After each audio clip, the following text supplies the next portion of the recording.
দেখবা না? The car. Happy birthday to you. Happy birthday to you. Happy birthday, dear Papa. Happy birthday to you. Happy birthday to you. কি আছে? খোলো খোলো। তোমার তো গিফট গিফট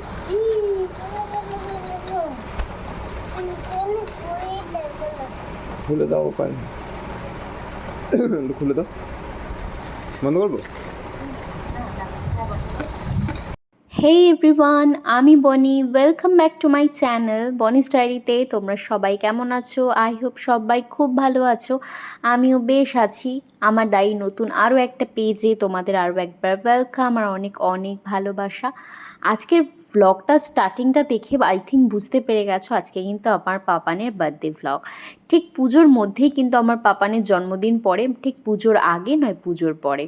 তো গিফট তো আনবক্সিং করা হয়েই গেছে, তোমরা দেখতে পেলেও গিফটে কি আনা হয়েছে পাপানের জন্য। পাপান কি গিফট পেলো, এটা ওর পাপার তরফ থেকে দিয়েছিল পাপা একটা টেন্ট হাউস। এই যে টেন্ট হাউসটা এখন রেডি করছে। অ্যাকচুয়ালি অন্য কিছু দেওয়ার প্ল্যানিংয়ে ছিলাম, বাট টেন্ট হাউসটাই দেওয়া হলো আলটিমেট। দেখো কি করছে টেন্ট হাউসের মধ্যে, এই শুয়ে শুয়ে খেলছো তুমি। তোর পছন্দ হয়েছে? আজকে কার হ্যাপি বার্থডে? সবাই হ্যাপি বার্থডে। সবার হ্যাপি বার্থডে। আজকে আমার পাপান সোনার হ্যাপি বার্থডে। পাপান সোনা টেন্টে ঘুমাচ্ছে, ওই বাবা রে। এদিকে দেখো আমি পাপানের জন্য কিন্তু পায়েস রান্না করছিলাম। আর এবছর পাপানের জন্মদিনটা যেহেতু ঠিক দুর্গাপুজোর দশমীর একদিন পরেই পড়েছে, তারপরে মানে দশমীর দুদিন পরে আর লক্ষ্মী পুজোর ঠিক একদিন আগে, তাই জন্য কিন্তু এবার পাপানের জন্মদিনটা অতটা বড় করে করা হলো না।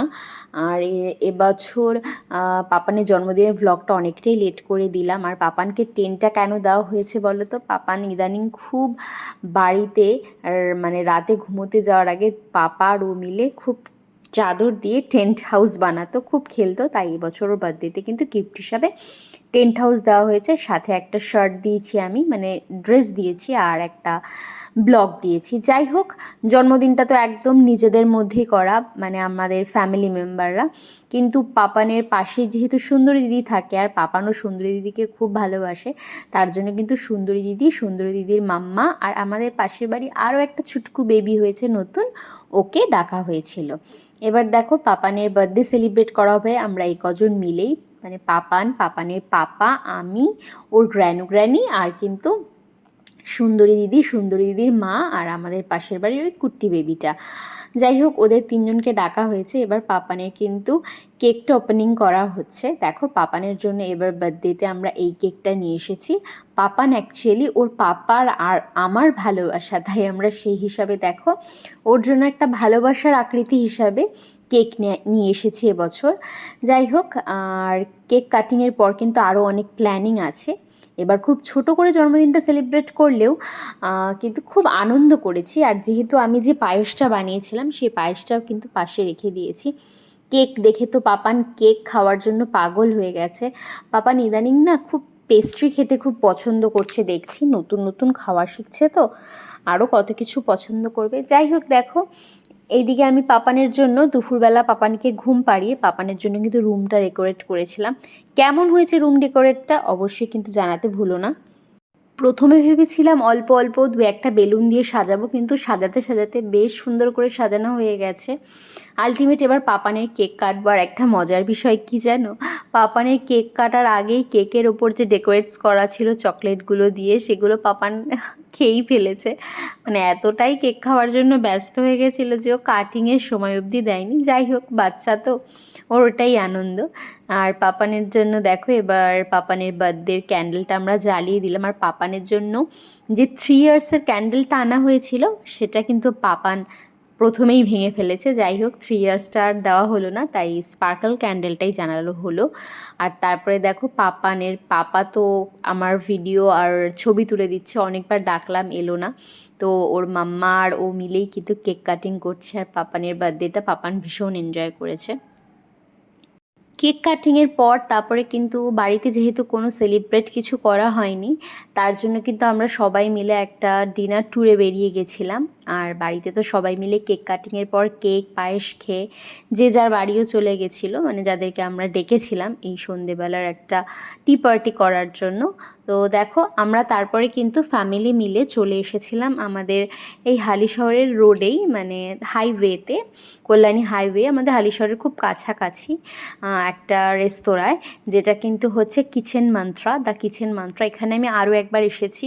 এই জায়গাটা খুব কমফোর্টেবল আর ফ্যামিলি তো খুব ভালো লেগেছিলো আগেরবার এসে, তাই জন্য দেখো আবারও চলে এসেছি। কাছাকাছি একটা ফ্যামিলি রেস্টুরেন্ট বলতে কিন্তু এটা খুব একটা ভালো জায়গা, সুন্দর টাইম স্পেন্ড করার জন্য। এর ভেতরের অ্যাম্বিয়েন্সটা খুব সুন্দর। যারা আমার পুরনো ব্লগ দেখো তারা কিন্তু অবশ্যই জানো আমি এখানে আরও একবার এসেছি কালী পুজোর সময় ঘুরতে। তো আজকে কিন্তু প্রথমবার, মানে ফার্স্ট টাইম বাপি মাকে নিয়ে আসা হলো এই রেস্টুরেন্টটায়। তো চলো সবাই মিলে তো একটা সিট বুক করে বসে পড়েছি। এবার দেখা যাক মেনু কার্ডে কার কী মেনু পছন্দ হয়। তো দেখো আমরা মেনু কার্ডটা দেখে নিচ্ছিলাম, তাই পাপানও কিন্তু দেখছিল। আর পাপানকে যেহেতু একটু মেনু কার্ডটা আমি নিয়ে নিয়েছিলাম বলে ও রাগ করে দেখো আরও একটা টেবিলে বসে পড়েছিল। যাই হোক, আমাদের মেনু কার্ডে কী মেনু নেব সেটা তো চুজ করা হয়েই গেছে। তো স্টার্টারে নিয়েছিলাম কিন্তু আমরা চিকেন তন্দুর, যেটা কিন্তু সবাই মিলে সার্ভ করে খেতে বসে পড়েছি। আর পাপান বলছে খাবে, কিন্তু পাপানকে তো এগুলো দেওয়া হয় না, তাই পাপানকে একটু গ্রিন স্যালাড দেওয়া হয়েছিল, ও সেটাকে এনজয় করেছিল। যাই হোক, তারপরে রাতে ডিনার হিসাবে আমরা কিন্তু অর্ডার দিয়ে দিয়েছিলাম বাটার নান উইথ হচ্ছে বাটার চিকেন মশালা। আমার এই রেসিপিটা খেতে খুব ভাল লাগে। আর আমি রেস্টুরেন্টে গেলে ওই রাইস আইটেমের থেকে আমি একটু রুটি টাইপের কিছু খেতেই পছন্দ করি। যাই হোক, দেখো এখানে একটা সুন্দর স্যালাড দিয়ে দিয়েছিল, বেশ ভিনিগারের মধ্যে পেঁয়াজ ডুবিয়ে দিয়েছিল। যাই হোক, খাওয়া দাওয়া তো কমপ্লিট। আর পাপানের বার্থডেটা আমরা এইভাবেই ছোটোখাটোভাবে সেলিব্রেট করেছিলাম। তোমরা ওকে অনেক আশীর্বাদ করো যেন অনেক বড় মানুষ হয়, খুব ভালো মানুষ হয়। তো আজকের মতো টাটা করছি, দেখা হবে ডায়েরির নতুন পেজে নেক্সট কোনো নতুন